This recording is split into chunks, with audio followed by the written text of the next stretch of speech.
Good afternoon, everybody. Uneducated Economist here. So in this video, we are going to be talking about the resilient U.S. economy. Now, many times I've had people ask me how come it is that we haven't failed yet, or why is it that it seems that the economy is doing so much better than what people had anticipated. Ultimately, the way people feel about the economy has deteriorated immensely. But what's actually occurring within the economy doesn't follow that same feelings of deterioration. Ultimately, the economy seems to be holding up quite well. Stock market is still elevated, unemployment is still fairly low, inflation is coming into check. Much of what we would think about a deteriorating economy doesn't present itself in reality. However, the feelings that the most people have has deteriorated to like a very high level, like the worst consumer sentiment and like record, or second worst consumer sentiment on record.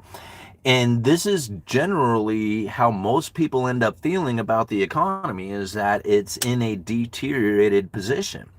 However, the data shows something very different. And what I had predicted many years ago was that the elevated inflation expectation, or what many people would believe is a deteriorating an economy, is actually pushing the neutral interest rate higher.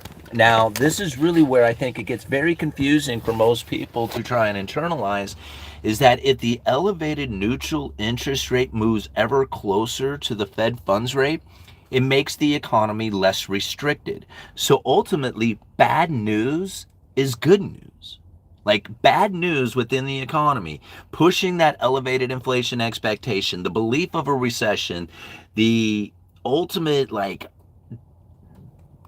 horridness, like I don't know how you want to describe it, the bad things that are going to happen within the economy. When people feel this, it raises that neutral interest rate, making the economy less restricted, and then now wonder why it is that we have such a resilient economy. Now, this is something that we have been talking about for quite some time. And to understand that the neutral interest rate is not something that can be observed in real time. You just have to know that there is a neutral rate out there somewhere. It's the rate that is neither accommodating nor restricting the economy. And so when the Federal Reserve raised the Fed funds rate, they were moving it well above neutral to try and restrict the economy. By having that elevated Fed funds rate well above the neutral interest rate, this is that major restriction upon the economy that they were looking for to bring inflation down. However, if you have a continuation of deterioration within the belief of tariffs, of banking failure, global supply chain breakdowns, whatever it is that you have as far as a concern goes, this is going to push your elevated inflation expectation. Now, if you push the elevated inflation expectation, a couple of things are going to start to happen out there. This anticipation of inflation will then have you requiring or requesting or demanding, however you want to look at it, a higher return for your capital investment. This is important to think about, because when you believe that there is going to be inflation coming, regardless if there is or isn't, if you believe that there is, you will then be very cautious about where you put your money, because when you get it back, you don't want to lose purchasing power. So if you believe that there's going to be elevated inflation going into the future, you will demand a higher return on your capital investment, meaning the interest rates would move up.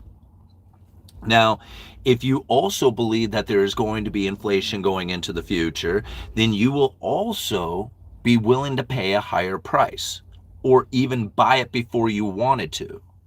Right? Like buy it before the price goes up, or buy a bunch of it before it's not available out there. The elevated inflation expectation actually pushes you into making purchases ahead of when you normally would and pay a higher price for it. So between these two feelings that you have, like it doesn't require anything of reality. It just requires you to believe and feel it, that if there is going to be inflation, you will demand a higher return on your capital investment, and you will be willing to pay a higher price for those items. Now think about this for just a minute. If this is the case, then this will begin to raise that neutral interest rate. When that neutral interest rate is raised, the economy is less restricted, and now we sit in a position in which that the unemployment sits lower than what people had really believed that it was going to be, and you have the stock market doing much better than what anybody had believed it was going to do. All right? How are we doing on sound quality here, guys? Is it going through? I see we have 90 people watching right now. No, there's no dice in the truck. I don't think I have any. Let me be the judge of that. Arnold's voice. Okay. Glenn Ross, Glenn Gary, I think is the title. Great movie. Thank you all night for being here. Hope everyone is enjoying their weekend. Yeah, I hope everybody is as well. Shiflation. Caused by big corps, maybe. Pulls spending forward. Yes, it does. Mass deflation is a debt-based monetary system, is death to the system. Absolutely it is. It's good. But this is something like, I have anticipated for quite some time. I mean, really talking about the neutral interest rate and believing that that neutral interest rate was going to rise on an elevated inflation expectation, making the economy less restricted. This is something that I have talked about for quite some time. In fact, there is a great video. If you go to the community section of my page, it was probably, 4 or 5 posts ago, there is an edited video that somebody had done of one of my videos talking about the neutral interest rate using graphs and animations and stuff like that. Really, really good video. And so you can go check that out and get a better understanding of what the neutral interest rate is doing to the economy right now when it moves up on an elevated inflation expectation. And then people again wonder, is this like the title of the article I left down in the description is something like the U.S. economy outlook, economy's bad vibes are disconnected from the data. See, people have this belief that there is a bad economy taking place out there, that the deterioration is going to continue going into the future, and by having that ultimate feeling within it, it raises that neutral interest rate. I mean, think about what it is that it would take to raise the neutral interest rate. The neutral interest rate is the rate that's neither accommodating nor restricting the economy. And in order to raise that neutral interest rate, you have to have elevated inflation expectation. So when you have such pronounced deterioration being pushed into the mainstream media with tariffs and global supply chains and warlike efforts and all this other stuff that's happening out there, the people's concern level elevates. And again, this is what's making the economy less restricted. Bad news is good. Bad news is good news for the economy. All right. What I don't get is the people eating out everywhere. It's so damn pricey. Where are all these people getting the excess income or discretionary credit cards, or am I out of touch thinking quick? Here's the thing that I've learned. The rich are the spenders. The rich are the consumers. They do better than like 50% of the consuming. Right? The few, just a small percentage of the people do the majority of the consuming. Let me see if I can find this. Let me look it up here. Rich do most of the consuming. All right. Rich people are responsible for half of all spending, all consumer spending, and at least a third of the country's gross domestic product, with the wealthiest 10% of American households making more than $250,000 a year. Get that? 10% of the people are consuming 50% of the doing 50% of the consumption. That's nuts. It's nuts to think. It's just like, oh my God, just this small, like literally 1 out of 10 people are doing the consuming of doing 50% of the consumption. That's wild. When people say, how is it that they're affording it? How is it they're not? That not most people are not. There's only a small fraction of the people who are doing all that, and they're the ones that are the most important when it comes to being a consumer in the United States. Think about it. If you are going to produce a consumer, are you going to try and get all the people to increase their consumption, or do you really just need to focus in on 10% of the people? See, like you can try and focus in on 90% of the people to try and increase the consumption to get their lives to be better so that they would increase their spending into the economy, or you can focus in on the 10%. And see, if you give the 10% more money, what are they going to do? They're probably going to spend it. And since they do 50% of the consumption anyway, you're not important, they are. That's why. That's where the people who are all out there buying the new cars and hanging out in the restaurants and going on the vacations and all that, you're observing literally 10% of the people, right? There are a few occasional, like we pop up there every once in a while and spend our money, but the majority of it is done by 10%, 10% of the people. And that's why, we sit there and focus in on what is it that we can do. We're not important, not to them, not to the banks, not to the government, not to any of the way that the economy is handled here in the United States, because it's all about debt issuance and consuming. You're the one who's taking out the debt, right? You're suffering in credit card debt, car loan debt, all this other's debt, where the 10%, the wealthiest ones, they don't sit in debt and they do 50% of the consuming. So it's debt issuance, which we take on, slave labor into the debt, and to pay off debt. And then you have the people who are actually consuming, which is the top 10%. They do 50% of the consumption. This is the huge disconnect. Understanding that is really understanding the Cantillon effect. This is what ends up happening, a huge separation between the rich and the poor, and the people who are property owner capitalists. They separate themselves from everybody else. They do the 10%, right? Do 50% of the consuming. Everybody else does the other 50%. It's sad, isn't it? All right, you have seen the South African refugees. Oh, sorry, deja vu. Okay, majority of consumers look like $1 million.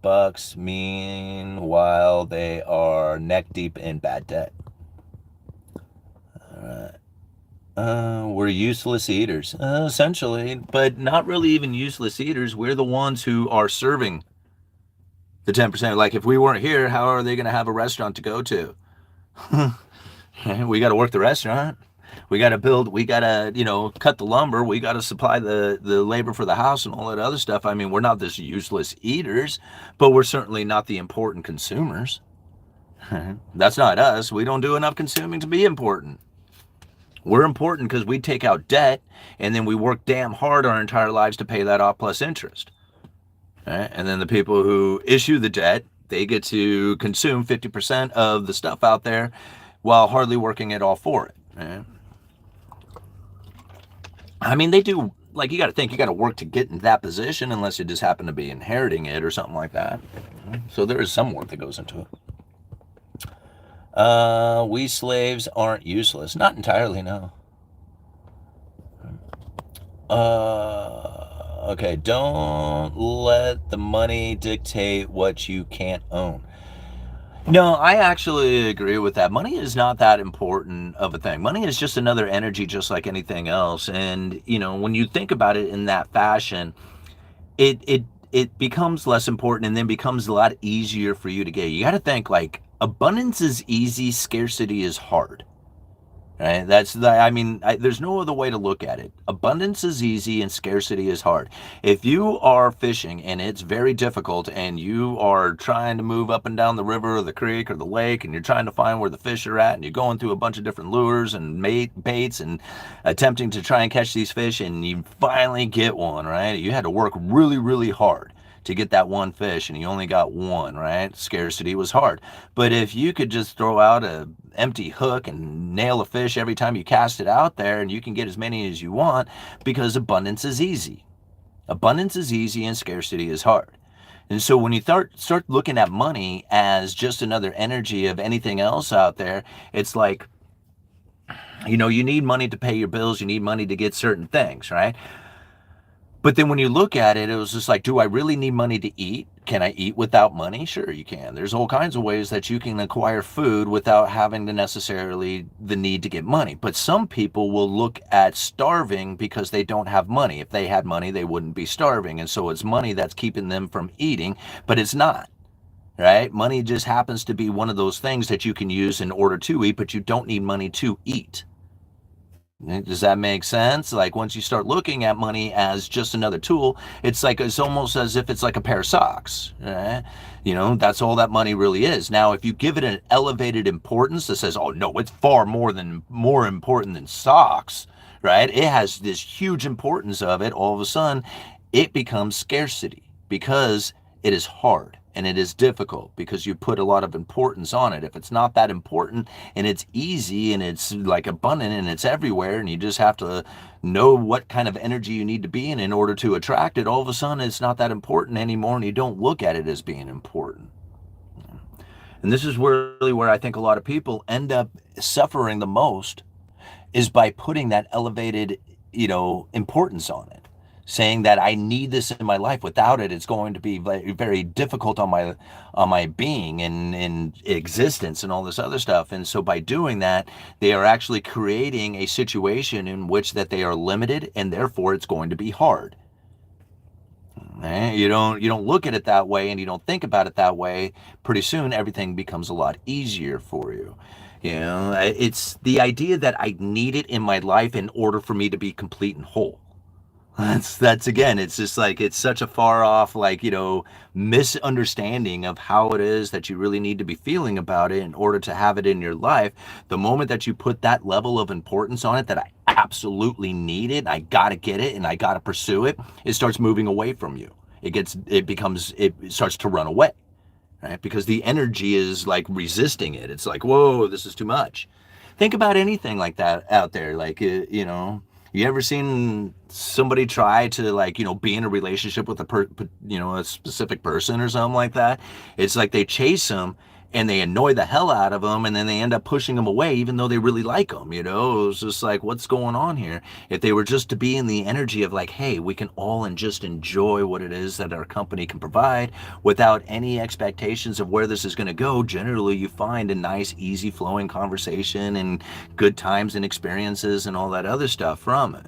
But the moment that you start elevating the importance upon it and you say, no, I gotta have this, I gotta pursue this, I gotta start leaning towards it, if I don't do that, then I'm going to end up failing or missing out or something like that, then you start finding the resistance builds up and it becomes very difficult, right? This is why scarcity is hard. Abundance is easy. If it's just easy, like you're just in it, you don't even think about it. You're just like, hey man, I'm just in the energy of it and it's all around constantly. You don't think about whether or not there's a limitation or abundance. It's just easy flowing. It's just there. And that's the way everything is. Everything in the entire world is like that. I don't care if it's money. I don't care if it's relationships. I don't care if it's your career. I don't care what it is that you're looking at. Everything does that same thing. Everything carries an energy. This bottle of water has energy in it. You have energy in it. Once you align that vibration of energy to what it is that you want, it just becomes very natural and easy. All right. If we strengthen the dollar, it would hurt Trump, so it's a win-win, right? I don't know. I mean, why would it hurt Trump? Like, why would you want to hurt Trump? I don't understand. Like, oh, let's go ahead and damage Trump and prove us how awesome we are as far as like our thoughts and our position and our beliefs over him. Like, I don't have that kind of feeling. Like, I don't want to see Trump lose, and I don't want to see him be a winner so I can go, ha ha, he was right. I don't see it like that at all. Like, the only thing I see is that there is a situation out there that I need to understand, to internalize for myself, so that I can make the best and most appropriate decisions. If I expect Trump to do the right or wrong thing, then I will end up being damaged from that. It doesn't matter if he's doing the right or wrong thing. The only thing that matters is the right or wrong decisions that I make based off of that. I need to make decisions based off of what it is that's happening out there. I may not like the weather.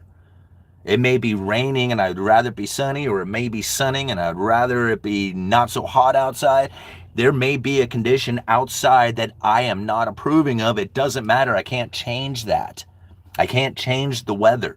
The only thing I can change is how it is that I am handling the weather, how it is that I am going to function inside of this condition, considering that there is nothing that anybody can do to change it. Okay? There's no magic man, there's no person coming, there's nothing out there. The only thing that there is my understanding and my position that I have taken. Right? That's it. Outside of that, it's nobody's fault but my own. All neither, that's nice, man. It's hard to take that step, but man, the rewards are potentially so much better than just staying stagnant. If you go back, would you do the same? I'm not sure what you guys are talking about. All right, take a second to hit the like button, or hit the like, please, y'all. Thank you, Brody, for being here. You and All Niner do a great job keeping the comment section clean and algorithm friendly. All right, we are in the mountains of central Mexico. Oh, that's cool. What is that? Michoacan now? All right. Excited for next week. Yeah, I am too. Rebel Capital is coming up. Going to be heading out on Friday. Simon, do you believe the communication of the adjustment of the Fed's balance sheet is more effective than the communication of the adjustment of the Fed's funds rate? And if so, what confirms this? I do not believe that the communication about the Fed's balance sheet is more effective than the communication about the Fed's funds rate. And the reason why I think that the communication about the balance sheet adjustment is less effective is because even less people know about the balance sheet than they do about the Fed funds rate. Like, the Fed funds rate is already a damn mystery to most people out there. What's even more of a mystery is the Federal Reserve's balance sheet. All right, so you got the government's balance sheet and you had the Federal Reserve's balance sheet, and a lot of times people think that's one and the same. Right? They're not. Those are not the same things. The Fed balance sheet and the adjustment of the Fed's balance sheet through quantitative easing. So if you're going into quantitative easing and you are ramping up the purchasing of assets, that communication might be more effective than the actual Fed funds rate adjustment. But that is usually fairly brief, and it's only to push the credible threat of hyperinflation through money printing.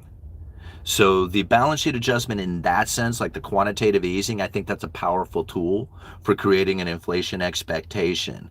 But ultimately, every single person is hung up on the Fed funds rate adjustment and what it is that the Federal Reserve is planning on doing with that. Like a lot of the balance sheet adjustments that take place, hardly anybody even talks about that or even knows what that is or how that works.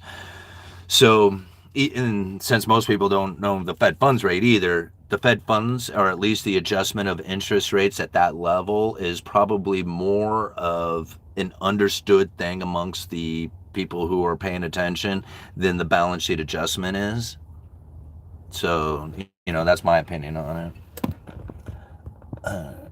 I still have faith in due process and habeas corpus. They seem to accustomed to luxuries to adjust. Welcome, Rebecca. All right. Reading a lot of comments, people think the Fed control all interest rates, knowing nothing of the Fed funds rate. Yeah, the Federal Reserve does not control all interest rates. They essentially control short-term overnight lending rates on the big banks. That's it. That's the interest rate they control. There is some control within the U.S. treasuries when they're in their quantitative easings, and there's even somewhat of interest rate setting policies where they don't allow a 10-year treasury to say move at a particular interest range. They can buy and sell treasuries off the market in order to establish that. So there is some of that kind of manipulation that could happen, but that's not generally how the Federal Reserve operates. The Federal Reserve is adjusting the big banks' overnight lending rate. So when the big banks, it's kind of easier to understand it from the way that the Federal Reserve used to operate in a limited reserve system. So ultimately, the big banks at the end of the day, when they were operating in what they refer to as a limited reserve system, the banks were required to have a certain amount of reserves on hand in order to operate.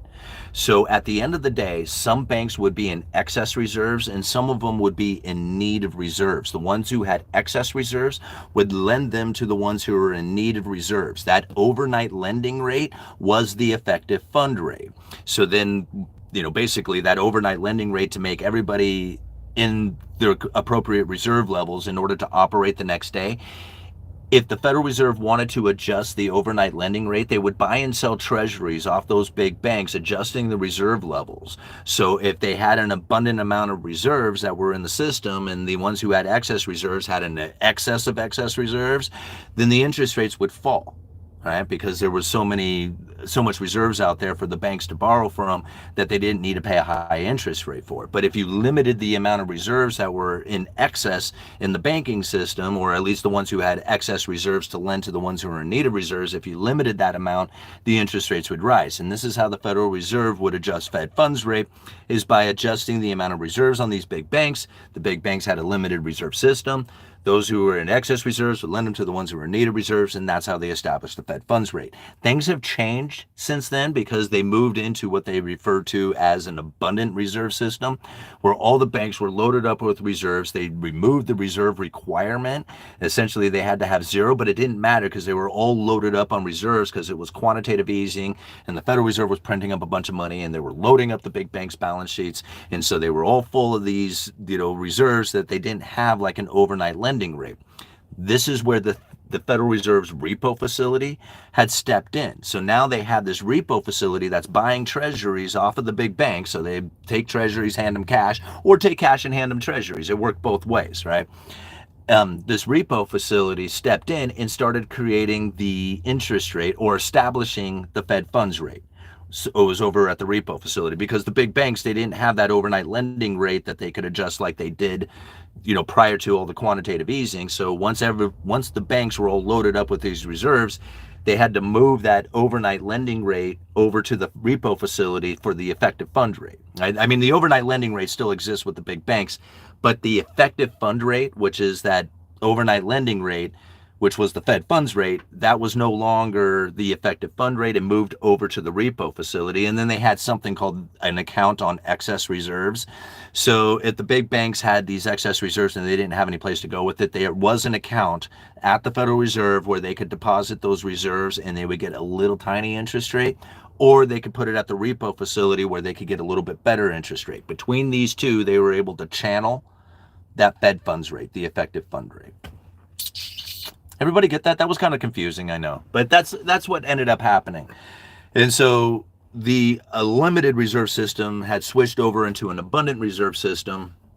And now, essentially right now, they're talking about the reserves and removing the repo facility and firing up a discount window and all kinds of stuff like that. And we'll find out more about that going into the future. But all right.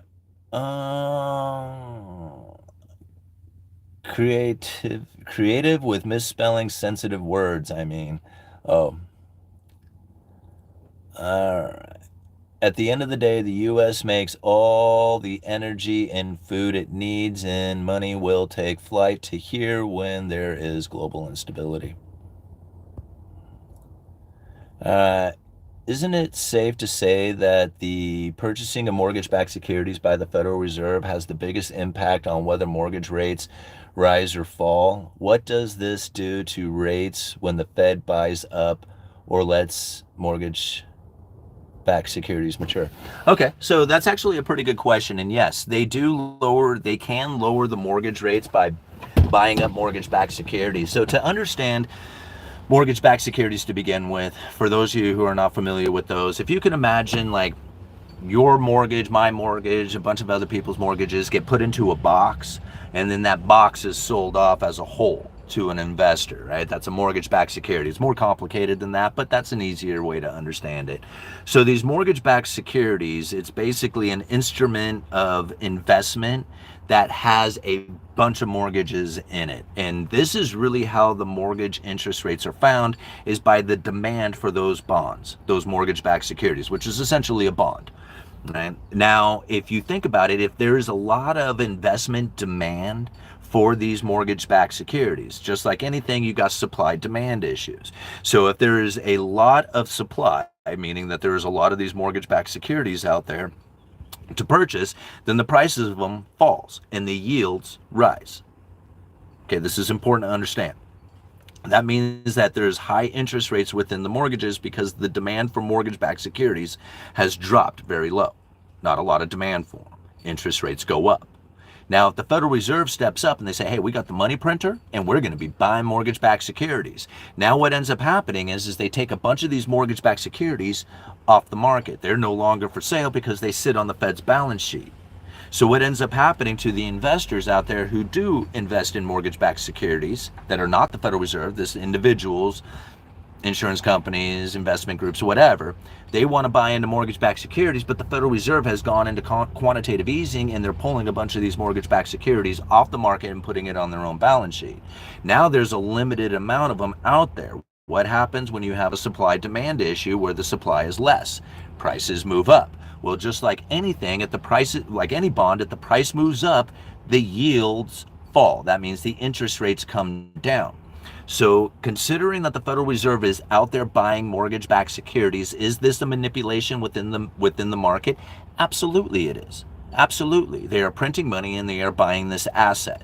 When you buy that asset, even if you are buying it for a high price, you choose to, which would lower the yields, just the simple fact that you're pulling them off the market itself, that they are no longer available out there for purchase because they're sitting on their own private balance sheet, now the investors have a limited amount to buy. They have a demand for it. Demand is elevated, supply is low, prices move up, yields fall. So this is a way that the Federal Reserve can bring cheaper mortgages or lower interest rate mortgages to the market by simply going out there and removing a bunch of the mortgage-backed securities off of the market.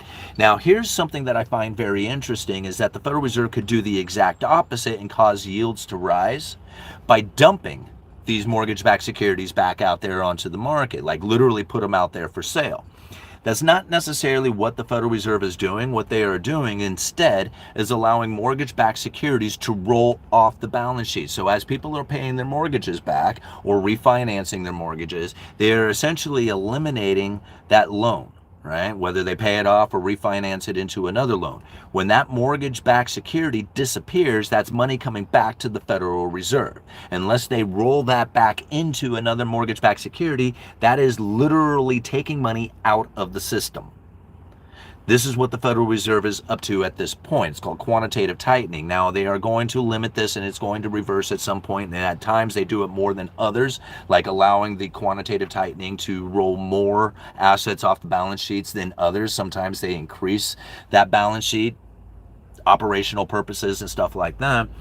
So looking at the Federal Reserve as being like a manipulator within the mortgage market, yeah, kind of.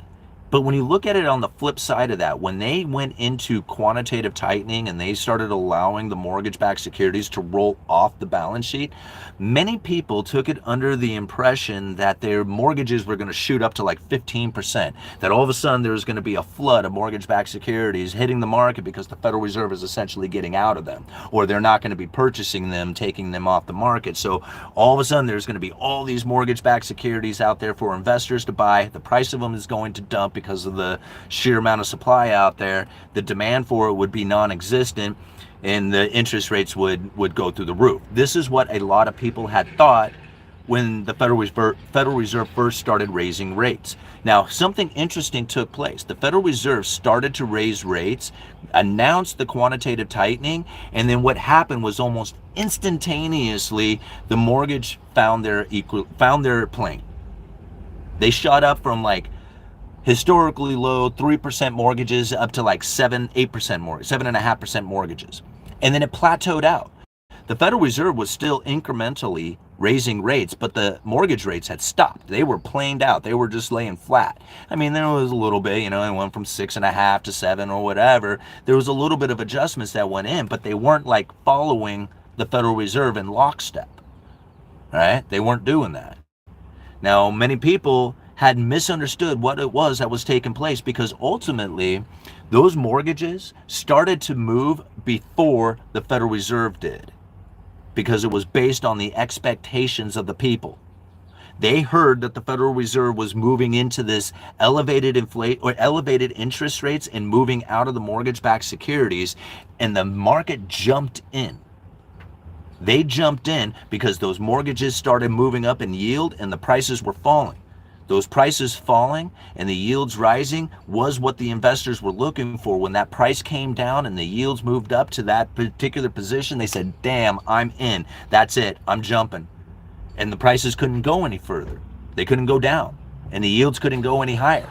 And that's why the mortgages plateaued out while the Federal Reserve was still incrementally raising rates. Is because literally the market stepped in and said, that's my price. I will buy those mortgage-backed securities at that price, at that yield. And so they couldn't go any higher. The interest rates couldn't go any higher than that. They can't, like, could they flood the market with more mortgage-backed securities that are sitting on the balance sheet? Yeah, absolutely they could, right? And would that, for a time, manipulate the mortgage rates? Yeah, it would probably move them up quite a bit, but it wouldn't last very long. Once the Federal Reserve had relieved themselves of all the mortgage-backed securities that they had on their balance sheet, then the market would step back in and say, hey, we're buyers of mortgage-backed securities, we're looking for investments, and if the price is right, we're going to be there. And this is what we are finding right now. The market stepped in. And they stepped in with, during the pandemic, with the corporate debt lending facility too. Like, they funded all the corporations. They gave all the corporations all the funding they needed. The Fed hardly did anything at all. They made the announcement, they talked about it, but they didn't do anything. In fact, here, I think I got a speech that I was actually talking about that. Let me see if I can find it for you guys. It was really good. Let me see, files.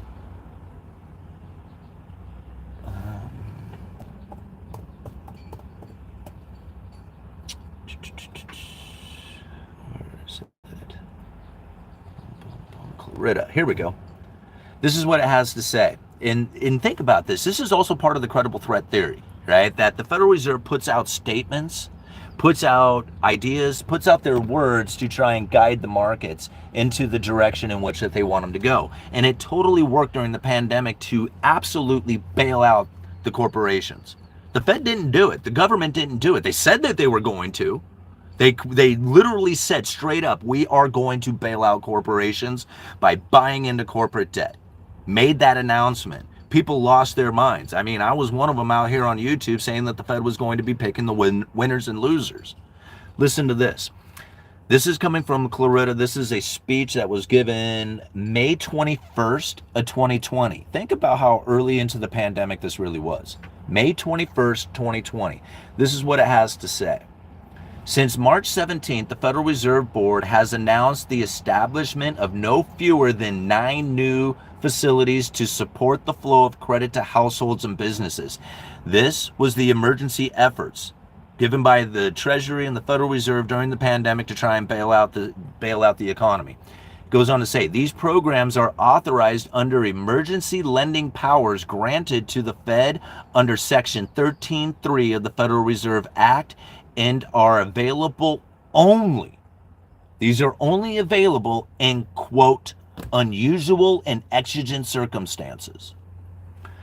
And with the consent of the Secretary of Treasury. I think you will agree that today we face the circumstances that are both exigent and unusual. Again, this is May 21st of 2020, before the pandemic really kicked in. These facilities are supported with, it was kicking in, right? But it was like, anyway. These facilities are supported with money invested by the Department of Treasury, drawing on appropriations of more than $450 billion authorized by Congress in the CARES Act, the Coronavirus Aid, Relief, and Economic Security Act, for the specific purpose of investing in Fed programs to sustain the flow of credit to households, firms, communities during the coronavirus pandemic. Now, this is so important. They had set these facilities up. They could only do it with unusual and exigent circumstances. So normally, this is not even a tool that the Federal Reserve would be allowed to have. But pandemic gave them permission. All right? Here we go. With these facilities, we are providing a bridge by stepping in and supporting lending throughout the economy until the recovery takes hold. These programs are designed to offer a backstop source of funding to the private sector, and just the announcement that these backstop facilities would be launched appears to have bolstered confidence in the capital markets. Right? Now all of a sudden the investors are like, hell, the Federal Reserve is stepping in to buy into the basically the Federal Reserve is backstopping the entire financial market. So now the investors are like, hey, we got a buyer, we got a backstop, we got the Federal Reserve printing money and buying the asset that we can buy and then turn around and sell it to the Federal Reserve if we need to. These programs are designed to offer a backstop source of funding to the private sector, and just the announcement that these backstop facilities would soon be launched appears to have bolstered confidence in the capital markets, allowing many companies to finance themselves privately even before the facilities were up and running. Do you hear that? Like the Federal Reserve and the government and everybody else says, hey, we're going to step in and we're going to hand the corporations a shit pot of money and we're going to just bail them out, but we're going to be buying all these corporate bonds and all this other stuff. And the market heard that and they went, ho, and they ran out to try and front run the Federal Reserve, loaded these corporations up with a bunch of money by buying up their corporate debt, by buying those junk bonds. And the Federal Reserve looked back at each other and they said, holy shit, we don't have to do anything. They did it all for us. They literally did it all for us. They allowing the many companies to finance themselves privately even before the facilities were up and running. All right? This is coming directly from the Federal Reserve. That was one of the best credible threats that they had ever done. Literally putting it out there that they were going to be buying corporate debt, picking the winners and losers. They called it the fallen angels. They said saving the fallen angels. That's what the Federal Reserve was saying it at the time. They didn't do anything. They bought a little bit, but most of these corporations got the funding before they even had the facility up and running. All they had to do was just put the announcement out there that they were going to do it. It totally worked. Totally worked. Right? That type of manipulation is how the Federal Reserve is really acting. Like literally giving you the credible threat that they were going to go and print up a bunch of money, hand it straight over to the corporations by buying their corporate debt. When the people heard that, they tried to front run the Federal Reserve and they loaded these corporations with all the funding they needed, and the Fed just sat back and said, good job, boys, we didn't have to do nothing. They didn't have to do anything, except for put out the announcement and have the credible threat. Like they literally had to have the facility, they had to have the money, and they actually bought a little bit of corporate debt just to make sure that they kept that credible threat established, but they didn't need to do any of it, right? They just had to make sure that the market believed that they would, and it worked. All right, aren't we just paying all the money we printed in Corona situation? Yeah, you'll always be paying the money. I mean, the money comes from debt issuance, so you'll always be paying on it, right? I have a question, Mr. Balloon Pen, thank you for being here. I have a question. What do you think when people place intrinsic value on a bullion coin? I recently saw bullion walking liberties can be graded. Do you think bullion is bullion? What am I missing? Okay, so me personally, when I look at silver, I look at weight value. I don't really necessarily care what the image is, where it came from, none of that stuff. Like, is it 999? That's really the only thing I'm really concerned about. How much does it weigh and what's the purity of it? And that's pretty much the extent of what I look for when it comes to silver. Now, when it comes to government issue, there is a little bit of a premium difference. It's recognizable, and so there's some stuff that's kind of in there that gives it, maybe a little bit of a higher dollar value to it, but really even that is kind of limited on just your on your opinion of it. But then it comes into like numismatic stuff, right? And then you got stuff that's really rare or graded. Right now you got something that is much different from just weight value. You have something that's unique to the image, to the year, to the uniqueness of mintage, like how many are actually out there. There's a lot of stuff that goes into this. Now all of a sudden the money value of it can be quite high. However, That's really comes down to another person's opinion on whether or not they want that in their collection, or whether or not they feel that that is like appropriate price at the time that it's selling for. To me, that's a very like fluid, right, kind of position that you could take within it. Some people know it very well. Like they know the groups that you can go to that would pay that sort of price for it. Me personally, I like the idea of weight value. I don't need to have a network of people who are understanding of what it is that they are seeing to say, yes, this is worth $5,000 as opposed to just the weight value of it or something of that nature. So in my opinion, having something of numismatic value, which means like, hey, the rarity, the grade of this, you know, the fact that it has been graded, all these things take somewhat of a unique skill in understanding and network to operate within. I mean, even just silver bullion, even if it's just like generic bullion, still takes somewhat of a network to understand, but it's a whole lot easier. Like you can go down to the pawn store and even maybe even a jeweler or the coin dealer in any town and just about get the same experience. That might not be the same for a numismatic or a graded coin of that nature.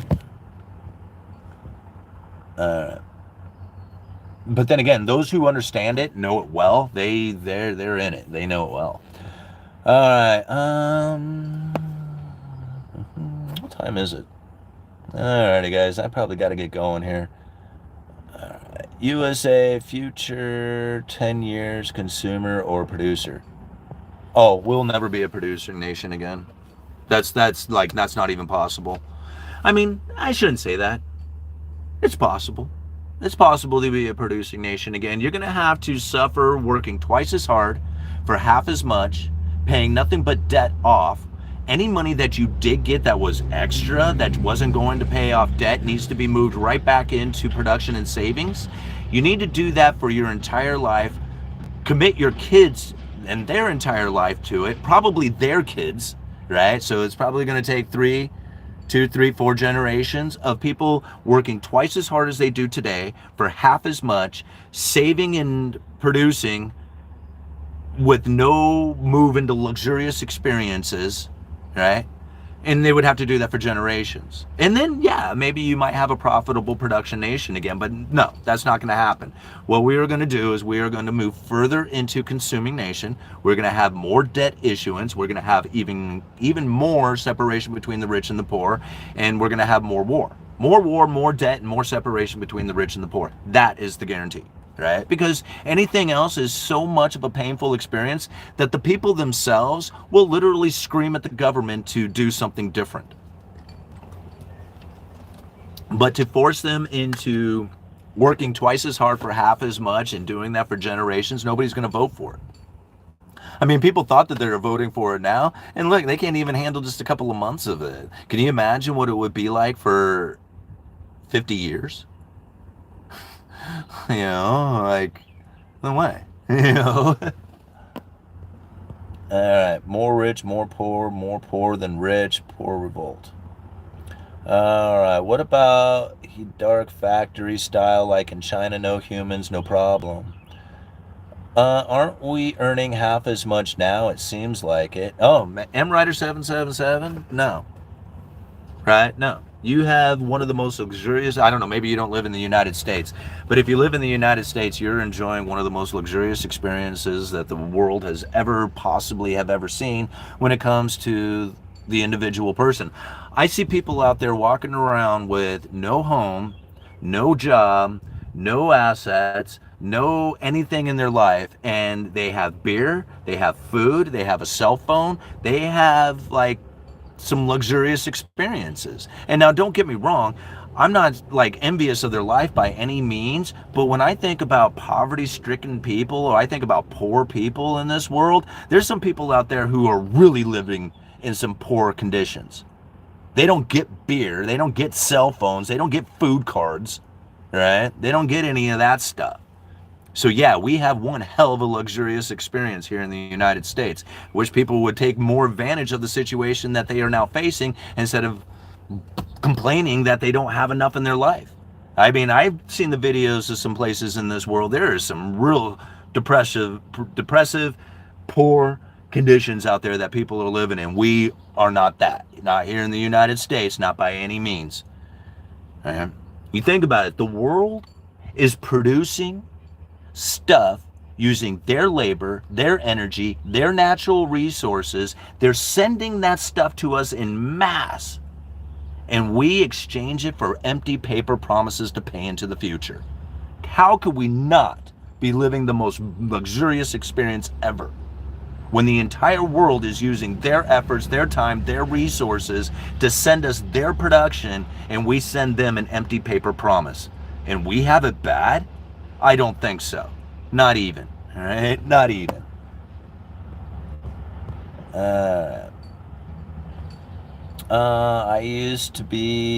It used to be luxuries where expensive and necessities were cheap. Now necessities are expensive and luxuries are cheap. Yeah, it's because we live in a luxurious world. Think about it. A big screen TV is cheap, right?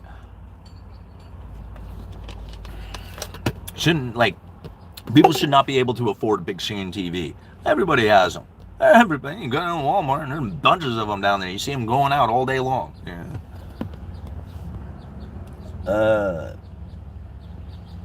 Calm down, Salente. UE for president. Yeah, I don't know if people would handle me. All right, how does war allow us to avoid the economic pain? It doesn't. It's just part of it. It's just part. See, here's the thing. In order to understand why it is that war is a natural part of the economy, is to understand it from the most primitive aspect of it, which is a way that Cantillon had described it with the Native Americans here in the United States. Now, of course, his essay is very old. It's from hundreds of years ago. And so he refers to them as savages and, stuff like that. Okay. Let's think about the situation that was occurring. You had people who were living off the land. That's it. The land could only support so many people. Now, if the population grew, the land wouldn't support all the population. So now the people had to fight bloody battles over hunting grounds because not everybody could be there, right? That is the root of economics, right? That is as primitive as you can look at it, but that is the base of it all. We need to eat and we all can't be here. That's the problem we face. Now, you can do things that will help, right? Maybe we can add agriculture to the situation. Maybe we can produce enough food for all of us to be here. Hey, that's great. Now we got this great big population, plenty of people here, plenty of operation for food. But you know what we don't have? Is people to govern this. So now you got people who are going to govern other people who are working. And we wonder where the power, the corruption of power starts to be incorporated into the economy. Well, the moment that you have people who are telling other people what to do, you're going to have a corruption of power. Okay? And this is how it continues to grow. No matter how you look at it, you can take it all the way back down to that. Fighting bloody battles over hunting grounds. That's the reason why war is part of the economy. And there's nothing you can do to change it. Yeah, you can have a situation in which we can all be farmers and singing kumbaya and stuff like that, but eventually the population grows to the point that it has to be governed. And now you got government stepping in saying, hey, we're more important than you are, right? We got to make decisions on your behalf.